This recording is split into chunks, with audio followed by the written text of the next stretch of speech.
Oh, the exhaust! We forgot all about the exhaust. Yeah, it looks pretty good.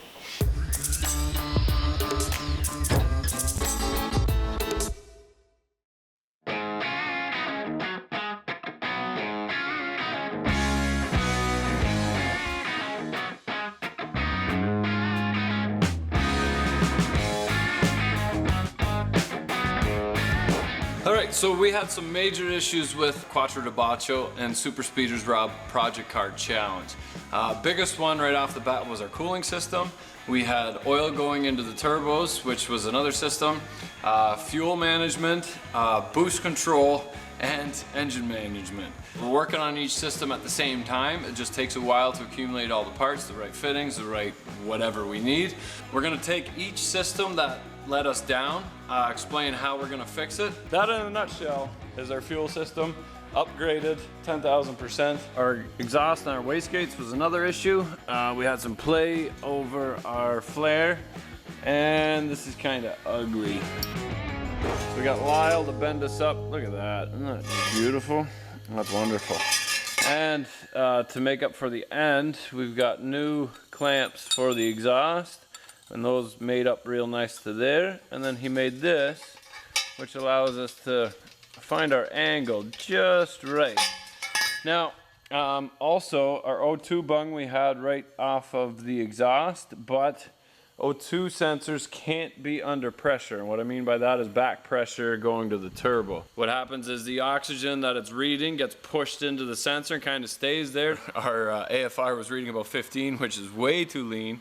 And that scared the crap out of us. For some reason I couldn't tune the HP tuners, but we pulled plugs and it was actually running rich. You can actually see how black it is inside there. We weren't getting as much air in there as we were on the dyno. We were using the tune off the dyno.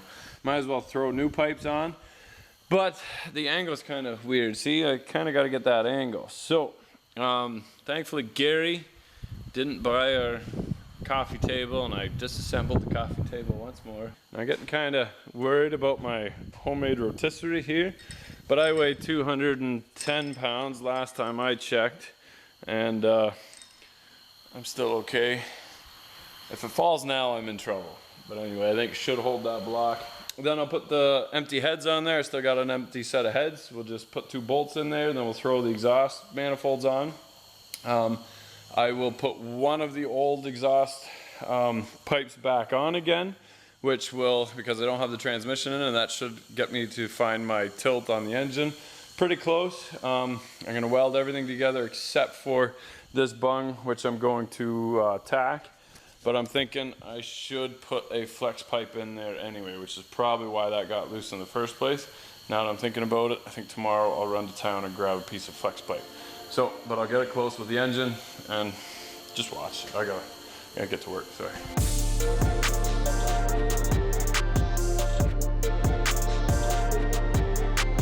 All right, so I got that exhaust in, bolted nicely here, and the engine, she's not rocking anymore. So now I can line up one pipe, this pipe, over to that one. All right, so I tacked it there. I scribed it there. You can kind of see that. And then I didn't do too bad. I got a little gap on this end. Not a big deal. We can unbolt it now, weld it solid, cut a hole in here, then put it back on, put that in there, then put the wastegate on. We're getting so close. Scribe wasn't good enough, so I tacked it, and then you can break the welds off and put it back exactly the way it was, like that. And then scribe it, and then drill your holes. And it's oh so perfect. Here we go. All right, so I got the top one in, nicely welded, got the wastegate in. So now I can remove the bottom one, because that was my mold, but now that she's nice and tight, it's not going anywhere. I do need to notch this a little bit, because that's what I did up here. It's midnight, see if I can knock that out in a couple hours. Here we go. When I welded it, I put it on a bit of an angle, you see that? That allows you, when I have it on there, to kind of rotate it one way or another until it fits the nicest.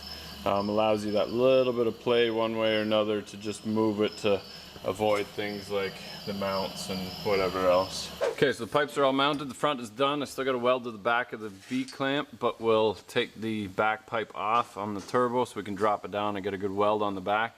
At the same time, we're gonna wrap it. Now, what spins your turbo is not only the air flowing through it, but also the expansion of the heat. So that was why we built this whole thing in the first place, to kind of keep the heat inside this channel as best as we could with a skid plate on it. Doesn't get any air flowing over it, and it keeps it nice and hot. But we're done with the snow racing for now, and anything else.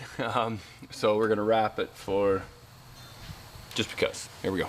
So we made a video on wrapping exhaust before, but the real trick is to just hire your local hockey coach that wraps hockey sticks for a living. Buy him a little Timmy's, and then you get this beautiful work like that. Nice.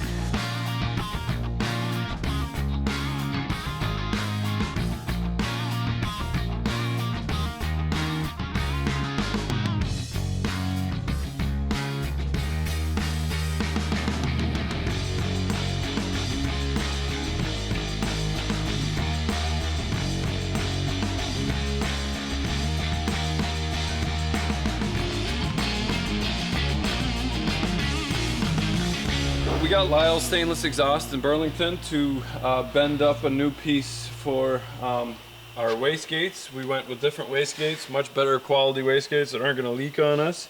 And they were also able to flare the top nice and neat rather than me welding a bunch and having like very uneven flow. It should flow much better. Now we still only went with a 2-inch exhaust because we want the exhaust to flow quickly. And it's our turbos that are the limiting factor on restricting the air coming through the whole engine as a whole. Now, originally we didn't wrap the exhaust, and we had some recommendations on why we shouldn't. Honestly, I forget what they are. We also ran out of time. We wrapped it this time. The turbos, everybody thinks it's just the air flowing through them. That's what makes them spin, but it's also the heat. And we got to keep the heat in there because the exhaust gases expand and spin your turbine even faster. So not only did Lyle's do our exhaust nicely for us, they also did our cooling pipe for us. And I just welded a couple pieces together, and they were able to copy that exactly. You tell he knows exactly what he's doing, puts his little gauge on there. The bends are 100% perfect. It lines up with the water pump. I'm gonna have a 2-inch coming out of the water pump, and it just clears everything so nicely. All the hoses and that are all nicely protected and inside the skid plate as we go. Now they also put a little bend just with like a bead roller on the end. It just expands it, and that'll keep the hose from popping off, which makes us all sleep better at night. Because otherwise you get like the flare on the outside. It's almost impossible to freaking slide the hose over. Before I had the other exhaust flare this out a little bit, and that's a bugger to get the hose on there. But this is just that little bit, top and bottom. This is our only 90, and it is what it is, but this should flow much, much better. So to put it in perspective, this was our old pipe, bent slightly with a big kink in there to restrict it there, a very tight 90, and this was our 2-inch, 1.25 inch, I don't know, this was curled up in there. From there it went to another hose. This was a mess. This is beautiful, and it's one piece, and we know that that's not gonna leak. So check out Lyle's. They also do individual kits where you just a whole bunch of 90s and 45s and whatever sizes you want, and you can kind of build your own whatever project it is. If you go back to the Mercedes LS, we did a whole bunch of cooling piping using some of the bends that they had as well. Turns out it makes your project that much more custom. So anyway, I might get them to do the last of the intake pipe going up with the 3-inch.